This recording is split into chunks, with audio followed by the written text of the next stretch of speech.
What's going on, people? Welcome back to Curtis Shaw TV, back with another daily transfer update video, looking at the latest news surrounding Arsenal and the summer transfer window.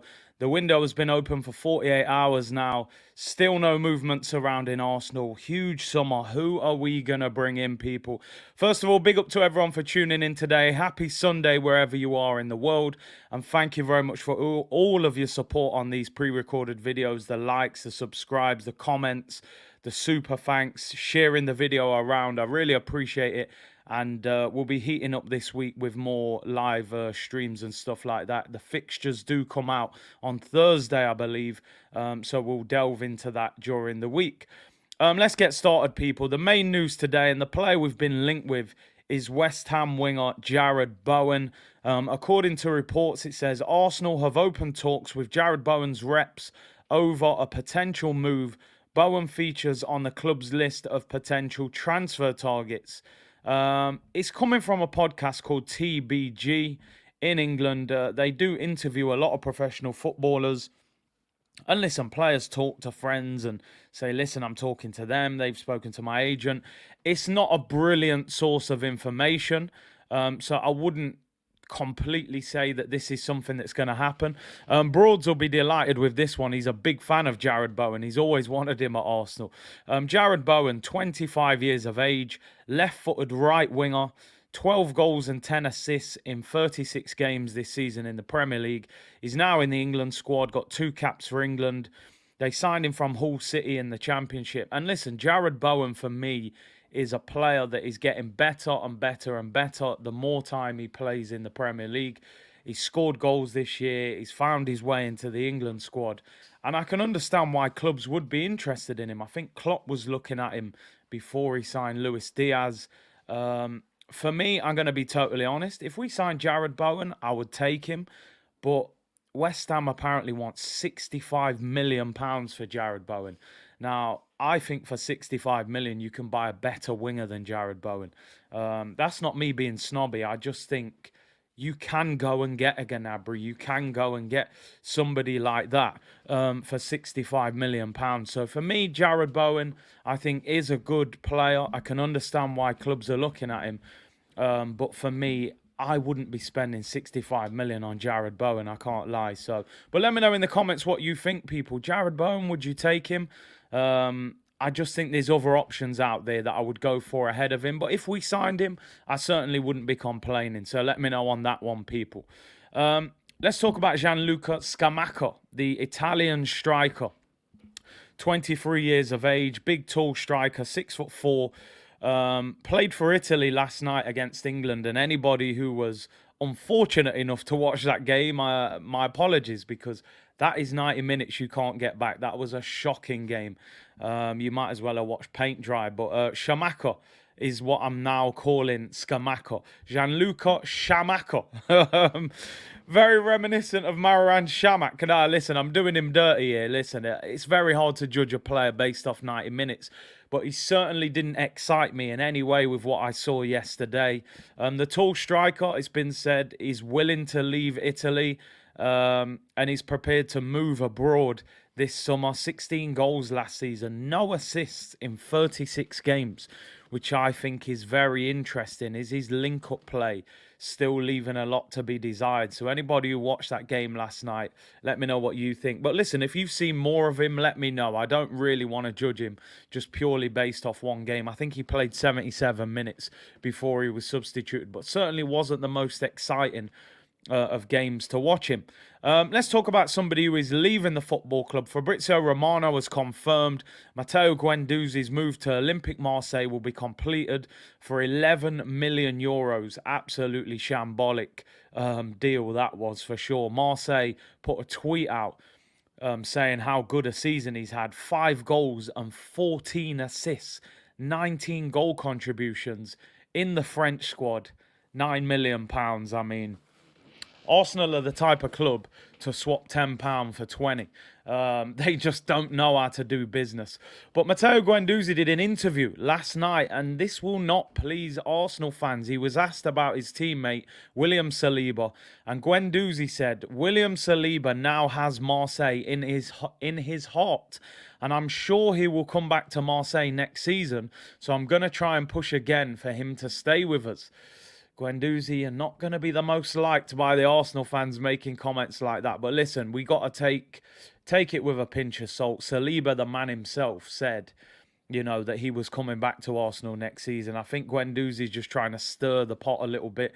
But what a shocking bit of business at £9 million with Guendouzi. It looks as if that deal has already been completed, and Fabrizio has said that he will sign a deal until 2025 with an option of another year. So, yeah, Guendouzi with a little firing shot to the Arsenal fans on his way out. I just wanted to talk about the Kroenkes.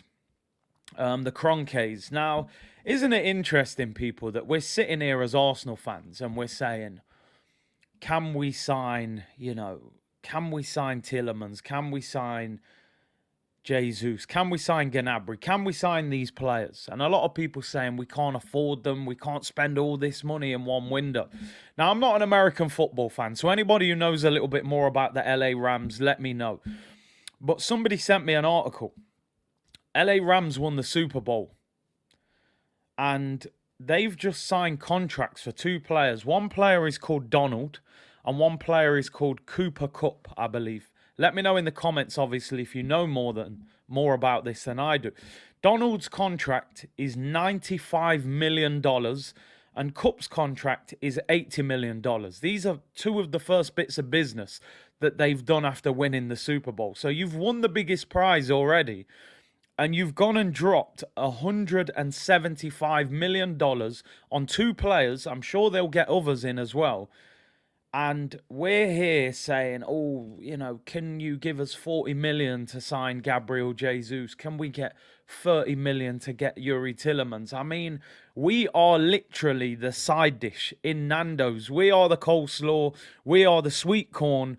We're not even the rice, people. We're the dry bread that they give you before they even bring out the drinks. Like, what is going off at this football club? And one thing I want to state here all the time. I have a lot of debates with Arsenal fans on social media because I've got strong opinions and I stick by them if I believe in them. But one thing's for sure, every Arsenal fan must be able to sit here and say, we are not being looked after properly as a football club. We are the third biggest football club in England after Manchester United and Liverpool. Some Chelsea fans will argue, but this is factual. And we're not moving like a big football club. They've dropped 175 million at the start of the summer, and we haven't signed one player yet. We're struggling to get deals over the line at £40 million. Arsenal should be able to get Serge Gnabry. Arsenal should be able to try and get Darwin Núñez. Now, I know it's difficult. Liverpool have Champions League, we don't. But we don't even get mentioned in these conversations anymore when certain clubs turn up. I feel like when we were in the Champions League, we didn't dominate in the transfer market. But now we're in the Europa League. The clubs that are in the Champions League are dominating. We spoke about Richarlison yesterday, people. David Ornstein confirms that Tottenham are in talks to sign him. Now, some of you didn't want Richarlison, some of you did. But I'm still disappointed as an Arsenal fan to look at the rivals down the road. Jed Spence on the way to the club, a right back that I would have taken. Richarlison, a player that I think some Arsenal fans would have taken.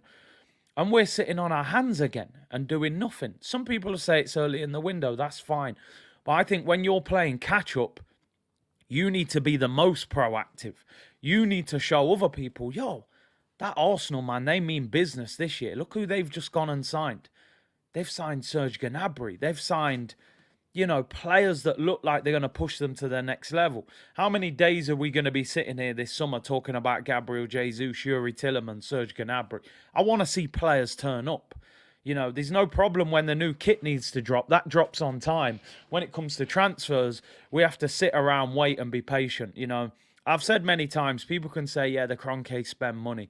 You know, they don't spend enough. They don't spend it in the right way. They don't manage the people who are spending it properly. Yeah, I can't even say they don't spend enough. They don't hire the right people to spend the money properly, and this is the problem. You know, they clearly want to win trophies with the LA Rams. They have the most expensive stadium in the world. They're the Super Bowl champions, and they're signing big players. And we're out here begging for change. It's all mad people. But hey, there's my little Stan Kroenke rant. So frustrating. So frustrating how this fan base just won't pull together and apply any pressure to these guys. You know, whether they're going to leave or not, at least demand more from them. Demand the best. But we are where we are, people. Let's move on. Back to transfers. One of our own players, Nuno Tavares. It's believed that Atalanta and Marseille are both interested in potentially taking Nuno Tavares on loan for next season. Said many times I would loan him out. I don't think at the moment he's good enough to be in the Arsenal team. And with Kieran Tierney's injury record, it's likely that Arsenal's second choice left back will have to play a lot of football. And I don't think Tavares is at that level yet. There is a little bit of talent there, but he's very raw. And for me, a loan move to maybe Italy or France would be good. I think he needs to go and get 30, 40 games under his belt next season. Arsenal may keep him and use him in the cup competitions. But like I said, with Tierney's injury record, I would be in favour of Nuno Tavares going on loan and Arsenal maybe bringing in a new left-back. So let me know in the comments what you think about that. Would he suit Syria or maybe the French league better? They signed Kolasinac last season. They're obviously not happy with him. So Nuno Tavares. And it wouldn't be a transfer show without me mentioning his name again. I mean, what day is it now of daily Gabriel Jesus? But Gabriel Jesus, now, according to a report coming out of the Manchester Evening News, Arsenal and Manchester City continue their talks for Gabriel Jesus. Talks between the two clubs are concrete. There is a distance in valuation between the two clubs as it stands. Jesus is top of Arsenal's transfer priorities this summer in terms of strikers, but at the moment they have not negotiated a transfer fee with Manchester City. And to be honest, I don't know about anyone else, and I know, listen, everybody's trying to get value for money in a difficult market, but I'm just kind of bored of it. You know, if you want Gabriel Jesus and he's willing to come to the football club, sign him before, you know, AC Milan, Chelsea, whoever else comes in and makes this a problem. Hey, listen, like I said, the window's only been open 2 days, but we know that deals get done months before. You know, clubs are announcing deals now. You know, probably this time last week, I didn't even know Liverpool wanted Darwin Núñez. I'm sitting here 7 days later. He's flying apparently to the UK this week to sign, and he's already agreed the contract. You know, we've been negotiating this Jesus deal for months and still no further down the line. But hey, it's Arsenal. We got to be patient. Let's hope we get there in the end. It just feels like summers that we've seen previously, and I just hope it doesn't work out like that. Big up to everyone for tuning in today. Really appreciate it. Make sure you slap a like on the video. Subscribe if you haven't already. Let me know in the comments about everything we've spoken about today. Jarrod Bowen, would you take him at Arsenal? Scamacca, or Shamaka as I'm now renaming him after last night, would you take him? What do you think about the Kroenkes spending 175 million straight away in LA Rams, you know, $5 billion stadium, and we're out here scrimping and scraping, side dish settings? And Nuno Tavares could be going on loan. And Gabriel Jesus, we still haven't agreed a fee with Manchester City yet. Also, what do you think about Richarlison? Spurs in talks to sign him. Do you think Arsenal should have made a move for him? Let me know.